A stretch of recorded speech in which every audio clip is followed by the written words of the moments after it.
Hello, and welcome to this presentation about the dark side of motivation. I've been receiving many comments regarding what exactly this is all about, and obviously that's not an academic term, a notion. I would call it a mindset, I would call it an experience, I would also call it a pitfall that I have noticed after almost 30 years of teaching may be happening inside our classes, in our everyday classes, specifically at a school context. And I'm talking about teachers to whom is that presentation refers to, or to other people who may instruct or are supervisors or manage the team as well. I'm starting with the premise that motivation is a recurring life pattern, something that we all need to do in our everyday lives. You can see on your screens right now several different situations in which we need to motivate people to do something for us. Daddy, can you please help me with my homework? Sweetie, can you please tidy up your room? Honey, would you please do the washing up for me today? And so many other different expressions of everyday life that motivation is really needed. However, what I'm trying to say here is that there might be a simple pitfall, a line that if we cross it, we may be entering into the dark side of motivation. Here it's important to mention that if we consciously or subconsciously crossing into this dark side, this does not mean necessarily that we will cause some demotivation, not necessarily.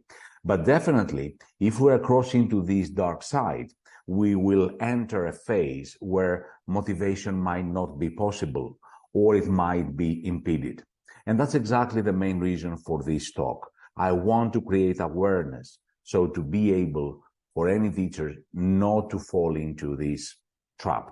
And I'm going to talk about 4 different, if you want to call it cases, if you want to call it context, in which this may appear, or situations that we subconsciously as teachers may impede our students' motivation.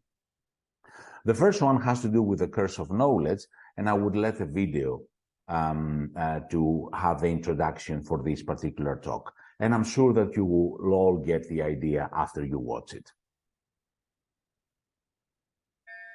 A noun is a naming word, a pronoun is used instead of a noun, an adjective describes a noun, a verb describes the action of a noun, an adverb describes the action of a verb. A conjunction joins 2 sentences together, a preposition is used to describe the relationship between a noun and a pronoun, and an interjection is a word thrown in to express feeling. Have you got it, Mr. Ishan Nandakishore Avasti?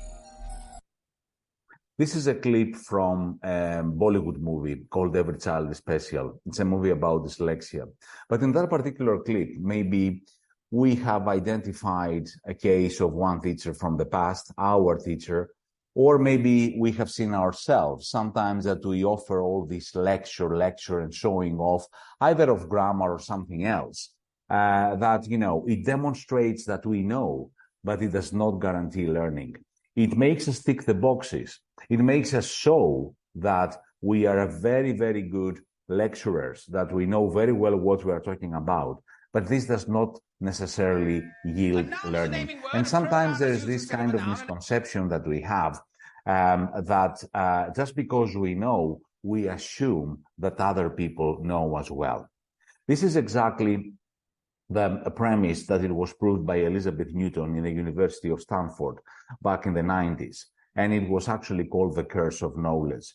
Actually, Mrs. Newton had 2 different groups, and she repeated this experiment several times, the tappers and the listeners. The tappers would actually tap a very famous song like Happy Birthday, like this, and the listeners would try to guess it. Irrespective of the fact that the melody was very, very easy, Happy Birthday, only 3 out of 120 listeners were able to identify it. Why? Because the tapper thought, but that's very easy, just because he was playing it in his or her head. He suffered from the curse of knowledge. So my first pitfall that I would like to share with you today is that even if we know something really well, does not mean that we are able to transmit it. We are possessed by the curse of knowledge, and we feel that just because we learned it or just because we know it, the other people will do the same, which in the majority of the cases, it's not what is happening.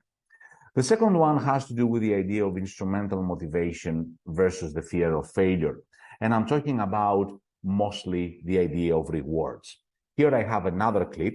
This time comes from another movie back from the 90s called Glenn Clary, Glenn Ross. It's a film with Alec Baldwin, Jack Lemmon.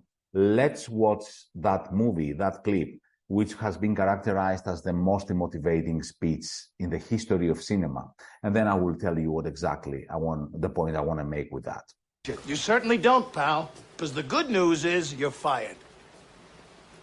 The bad news is you've got just 1 week to regain your job, starting with today. Oh, have I got your attention now? Good. Because we're adding a little something to this month's sales contest. As you all know, first prize is a Cadillac Eldorado. Anybody want to see second prize? Second prize is a set of steak knives. Third prize is you're fired. You get the picture? You laughing now? This clip has been characterized as the most motivating speech ever because the rewards are there. First prize, Cadillac. Second prize, a set of steak knives. Third prize, you're fired. So what I'm trying to say is that sometimes this idea of the rewards or grades might be a double-edged sword, might be something that can create motivation, but at the same time, it might create this fear of failure. So let's never take for granted as educators that just because there is a reward, just because there is a grade at the end of the lane or at the end of the course, or maybe something else, that the students will be definitely motivated. Sometimes this creates a lot of pressure, may lead to opposite results, and the worst of all is that people would never actually tell us, the students would never actually tell us about that. The third point that I would like to analyze today is an idea that was first analyzed in several papers by Dan Ariely, and then you can find it also in his book Payoff. And it's called the Sisyphic condition. I don't know if you're familiar with the Greek mythology, but Sisyphus was someone who was punished by the gods to push this rock over a hill, and when he would reach the top of the hill, the rock would fall down again. And Sisyphus would have to repeat this again and again and again and again. And sometimes, we are wondering, what is the torture here apart from this strenuous effort that you need to do? The torture is not that Sisyphus is doing this. The torture is that he keeps on repeating the same futile task without any meaning. It's exactly what is happening in the prison movies, like the one you can see on the screen, Last Castle with Robert Redford, when you see that the guards, when they want to torture the prisoners, they open these huge pits, they make them excavate these huge pits on the ground, and then when they finish, they ask them to put the soil back in the very same pit. Practically, you are doing things without a meaning. And that's exactly maybe one other condition that we have experienced in our own classes. We are ticking the boxes. We are teaching what we have to teach. We are giving the test. We give everything every day. But if there is not a greater cause, a meaning in what we are doing, then this may result to demotivation. And what I would highly recommend is that as educators, you always specify the meaning of your lesson. Specifically, when it comes down to English classes, I would say it would be best that you focus on communication or specific skills that are needed outside the classroom, but make this evident. The fact that we are doing our job well does not mean that necessarily, again, motivation or even learning will occur.